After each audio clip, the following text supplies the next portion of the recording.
Oh,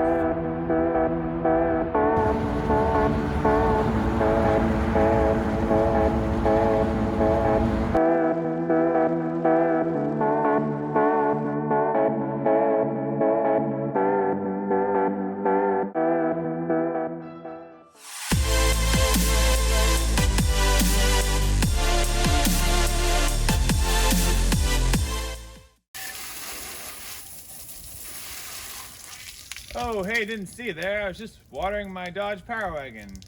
Let me go turn this off.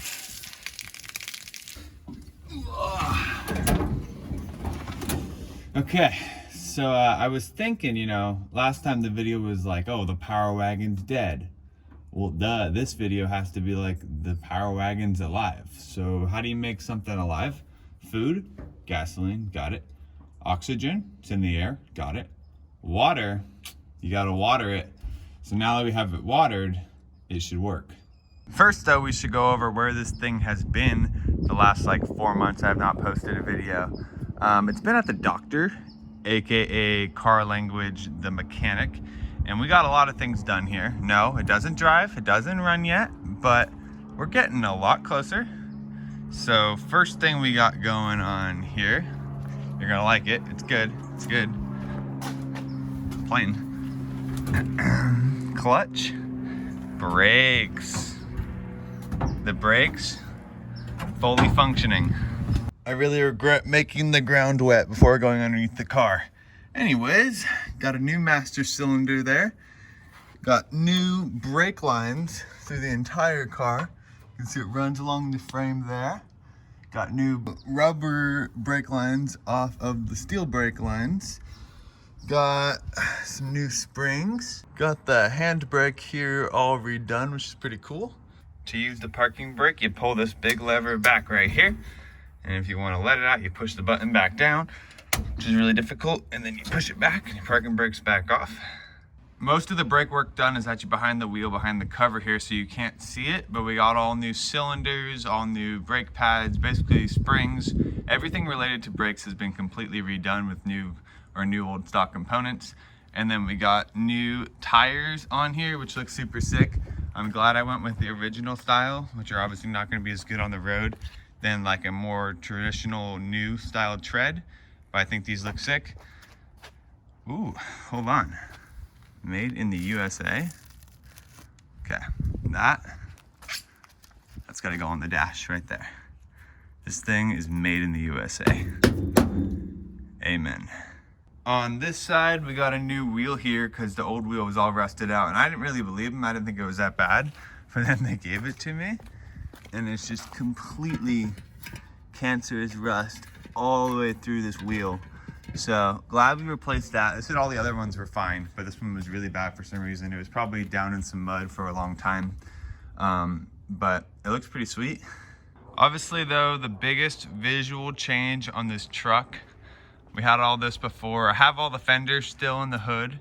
I'm gonna get all those painted up since I started all those already earlier on in this project. So I'm just gonna finish them. But you can see here, we got a bed. This is the original style bed. So it's a couple years too early for this truck, but I actually like it better now seeing it. Before I liked the bedside that was kind of stamped and had some more design, but just the traditional bed looks so sick. These fenders are like pretty much perfect condition, actually in way better condition than the bed in general. And then we got a tailgate here, which isn't too shabby. Folds down. You gotta get some chains so it doesn't fold down all the way. And then you can see, got the original wood in here. This part's not bad. I'm gonna end up replacing all of it, but I just think it's pretty cool. I still have some original wood. I was looking at some of it, and then you actually can see has like a live edge to it. Where? Here. So that's like bark on the side of it. Pretty cool. I just had an epiphany. The reason why these chains are so long is so it can sit flat. I don't know if I trust it. Should we try it? I don't want to break it. Oh, it's good. I'm sitting on it. It's good. Okay, hopefully this thing doesn't fall while I'm sitting on it. That'd be a shame. Not for me, but for the bed. Basically, I got this bed from Legacy Power Wagons, and they do a lot of restoration on these. They basically do full builds, and then they'll kind of modernize it so they can put in like an automatic transmission, a new engine, or keep it more original if you want. Obviously, it's not sponsored by them, but this bed was kind of a gift from them in a way. I paid $500 for it, and this is probably worth like $2,500 in the condition it's in. But it's basically one that they couldn't really fix up enough to use for one of their pristine builds, so the guy gave it to me. This truck actually was from them in the beginning, like 3 owners ago. It was from Legacy Power Wagons, and then they couldn't use it really to build a new truck, or they're gonna part it out. They already took some parts off of it. So phone's falling. The camera almost just fell to its death, but it looks really good in general. The bed with the truck, you would never know that they weren't always together. It really matches pretty well. I don't think this truck actually originally had a bed, because the beds were about 1/4 of the original cost. So it was just a lot more money, when a lot of people using these were really just using them for work. So I think since this was a snowplow truck, and I know that 'cause I've seen some older photos, and it has a hydraulic pump here for where this used to go to the snowplow, like lift. So I think this just had some wood thrown on the back of it. So this is definitely a good addition to the vehicle. Only other major thing we got done here is I put on a new starter. I got this from Vintage Power Wagons, and I got the old one over here. I don't know what we did to it. I think we accidentally left it in gear while trying to use the starter, and it's just grinded something in here. So I'm gonna send this back to them, and I'll get some money back, but also I just wanna make sure that I'm not wasting like a big important part that someone else could be using. So they're gonna rebuild it and then just sell it off to someone else, which is cool. So as you know though, if you watch previous videos, the biggest problem I got is trying to get this thing to run and drive. With the brakes, now I feel like if I get the engine working and hopefully the transmission's fine, I'll be able to drive this thing down the road, which is my current like top priority. I'm just trying to put off everything else. Obviously I got kind of carried away in the very beginning, starting to redo the fenders and the hood and other stuff. So I'm just gonna finish that off, but I'm not gonna start anything else besides just trying to get this engine working. So while I've been at college for the last like 4 months, I've watched a lot of videos, and I've actually seen a video of the inside of this from an older owner. And I believe the reason why we have no compression on 1 and 6 is we have a stuck valve on 6 and maybe 1. I couldn't see 1, and we have a bad head gasket. So before I send this thing off to try to get rebuilt and spend a lot more money, I'm gonna see if I can fix it myself. Don't try this at home, but I think it's working. We're gonna need to turn the wheel. All right, I think we're there. Hey, not half bad. Alrighty, let's fix this.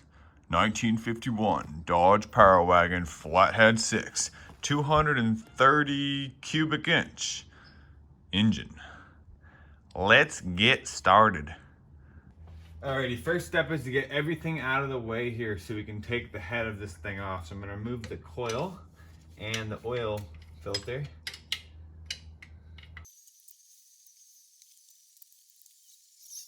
Alright, got the coil off the head, just sitting here. Same thing with the oil filter. So now we gotta get this couple of these water hoses out of the way, this heater hose out of the way, and we might need to just take this hose off the carburetor here.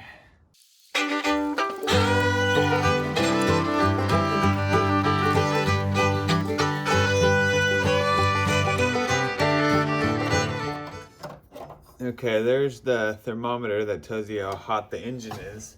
So technically everything is disconnected from the head now, so I could go ahead and take it off. But obviously I'm probably gonna have to take off all the manifolds too. I want to get to those valves underneath there, the side panels. You can take those off and see. So I'm gonna go ahead and take off the whole manifold too. I'm ready to pull the manifolds off now. I got all the nuts off. Obviously this is not something I want to do. It's something that I have to do. It's definitely a couple steps backwards, since that took me so much time to get all those on there right. But let's go ahead and pull it off. This means we're gonna need all new gaskets over here. And I ordered a whole new engine set of gaskets, but you gotta take a couple steps backwards to move forwards. Let's see if we can pull this off without taking the intake and the exhaust manifold apart. Looks like we can. There we go. You can see I put all this glue on here. These are not asbestos. I put all these gaskets on, so that's good at least.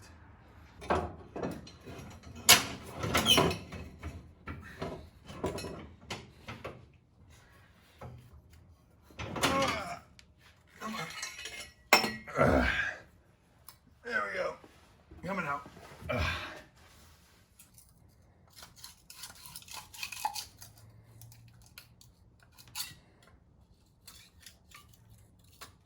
Now that the intake manifold and exhaust manifold are fully off and they're down there, and I did some scraping, those gaskets are really stuck on there because I used some of that red something glue. So if anyone has any suggestions to take those off. You saw I wore my mask anyways. 99% sure I did not buy new asbestos gaskets, but in the 1% chance I did, I just wanted to wear the mask anyways.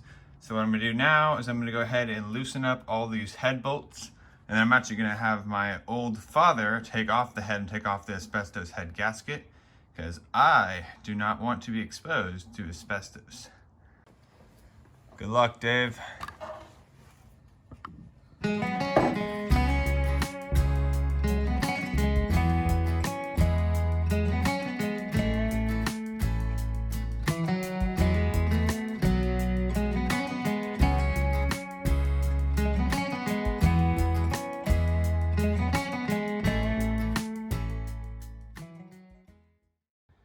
So we got the head off here, and as you can see, our suspicions were right.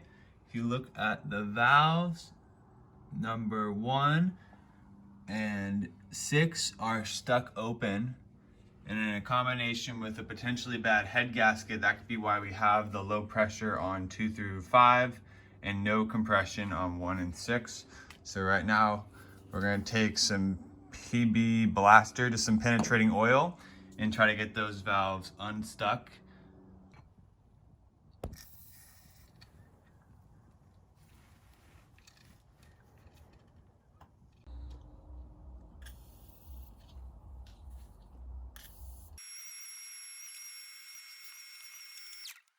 They're probably very stuck. Now it moved. Now it's moving. That's good news. Got one of the two.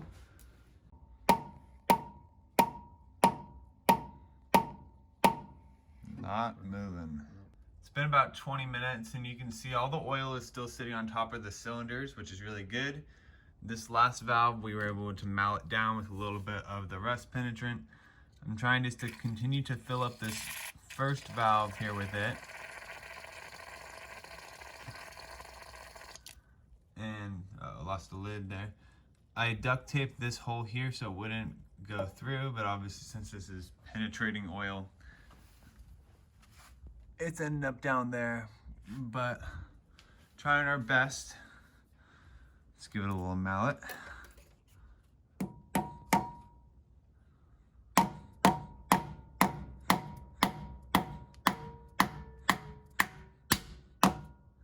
Well, I hit it a little harder than my dad did, but I got it down. Heck yeah! You can see now, there's no gap there. Before there was a big gap. Same thing over here, before there was a big gap. Now there's no big gap. So I think all the valves are unstuck. I don't know if any of these are stuck down or not, but what we can do now is go ahead and turn over the engine and check out all the valves moving and see what we're looking like, but it's looking pretty good here. Ready?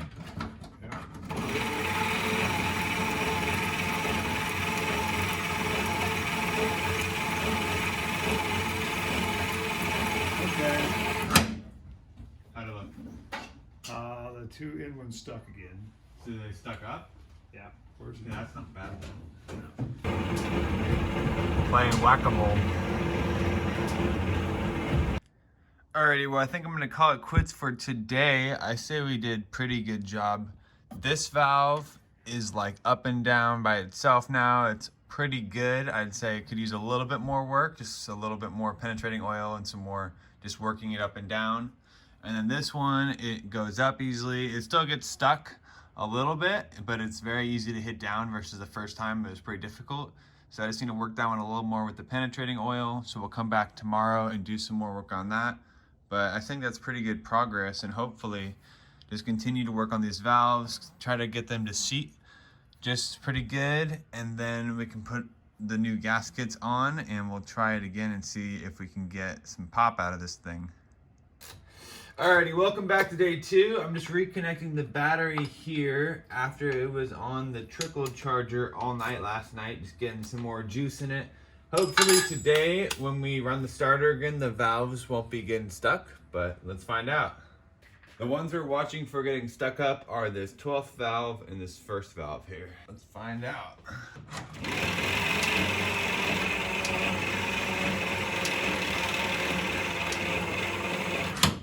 Alrighty, so we can see first valve got stuck up, 12th valve is back down where it should be, so that one's working.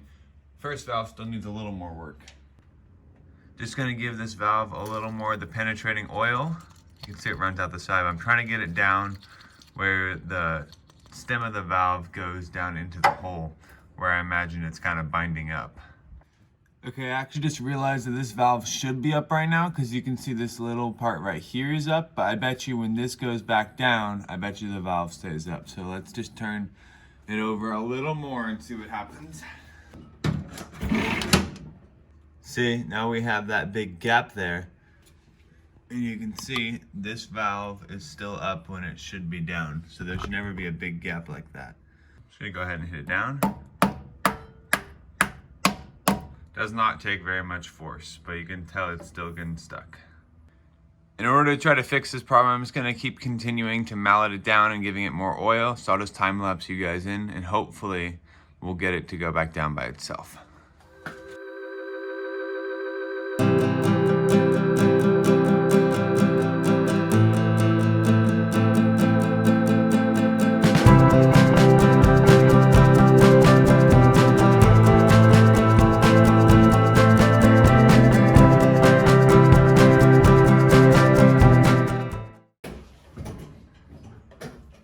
Alright, Val, this is your last chance to work to be in the video today.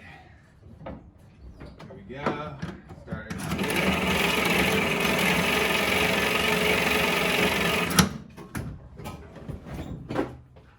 Looks like we're up. Dun, dun, dun. Still stuck open. It's really easy to hit down now. It's like took no force at all, but still stuck open. So that's obviously gonna take a couple more days of work, but the back one is now fully good. All right, I'm gonna stop the video here for today. I think we got the one valve done. That's pretty good progress. I'm gonna continue to work on this first valve. It's just a little bit stuck. I think it will probably free up if I keep working on it for the next couple days, keep soaking in the penetrating oil. Thank you guys so much for watching. If you have any ideas or suggestions or anything I did wrong that I could still fix, or like for the seats, if you have any idea of how I could easily kind of clean those up a little bit, maybe some sandpaper with the limited tools I have and the limited knowledge I have, make sure to throw those down in the comments below. Thank you guys so much for watching. Make sure to subscribe so maybe YouTube will give me $1 one day and I can buy a gasket with it or something. And I'll see you next time. Goodbye.